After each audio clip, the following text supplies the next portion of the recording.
Hey there, I'm Pam Andrews, the Scholarship Shark, and I help students, high school students, get into college and get it paid for. And I just wanted to jump on Facebook Live with a Mindset Minute, just a brief talk around one particular topic. Lately, I've discovered that it's not just the students who need to have mindset shifts and begin to develop new ways of thinking. When I work with clients, when I coach clients, and students and families around college admissions and scholarships, we go through a process with the student around dispelling myths about getting into school and then also around winning money, and just work through different mindset processes through the entire journey. What I'm discovering lately is that mom needs a little bit of mindset maintenance, and it's around the area of self-care. I'm finding that a lot of the moms are taking a lot on and are not stepping back and taking care of themselves. And it's so critical and so important. So I just wanted to jump on and just share just 3 quick tips and to get your ideas, anything that you do to take care of yourself, anything that you find that helps, that you would like to share, that may help someone who's listening to this. So there's a book by Dr. Carol Dweck, and she's a professor out of Stanford University. She's written a book on mindset. Phenomenal book. I have the paperback book, and my 2 older teens are reading it this summer, and we're discussing it. Actually, all 3 of my teens are reading it. And I also have the audio book, because I also like to listen to books a lot I like to multitask when I'm maybe doing chores or driving. I'm doing an audiobook, and it's a phenomenal book, and because it talks about the 2 types of mindset, the fixed mindset and the growth mindset.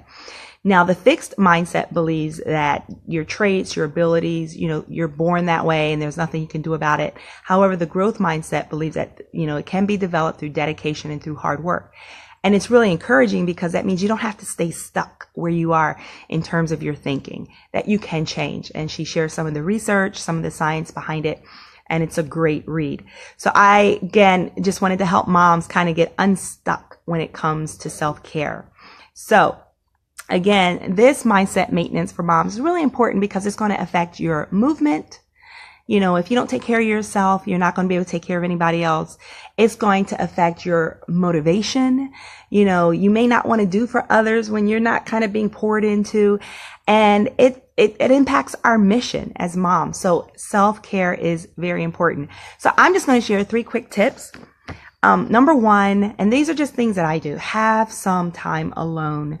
One of the beauties of having teenagers, I've been through that season with all little ones, and my youngest is 6, and then, I've got the rest are teens, but they tend to sleep later, which is really nice. So I'm an early bird.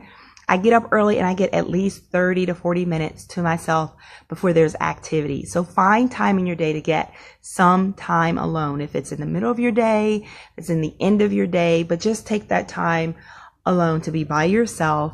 And that's when I usually just go for a walk or a run.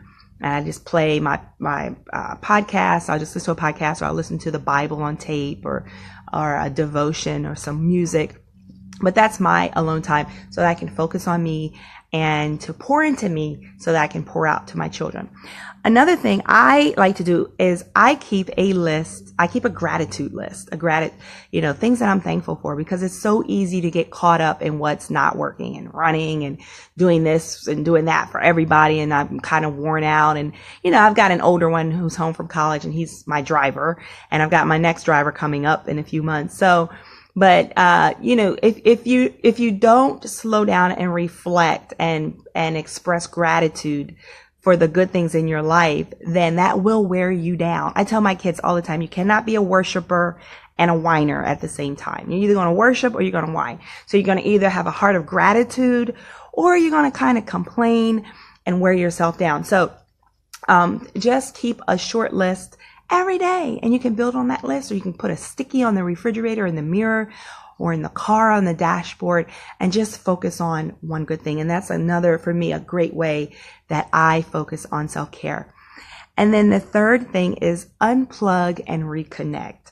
So get unplugged, do a digital fast, a media fast, maybe a day or 2. And if you have responsibilities, that require you to go online, get some things set up in place where people can maybe check your emails or respond to messages, things like that, and let them know, hey, I'm going to kind of go offline a bit.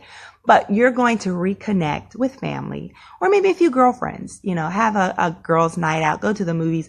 And I regularly schedule this. I've got, some of my old fitness buddies. We regularly get together and go out to the movies and get a bite to eat.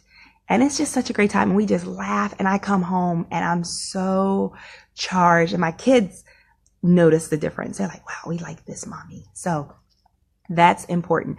So share below what are some of your tips for self-care. Moms, how do you take care of yourself? It's so important that we take care of ourselves and that we're of the mindset that, self-care is important and it's necessary.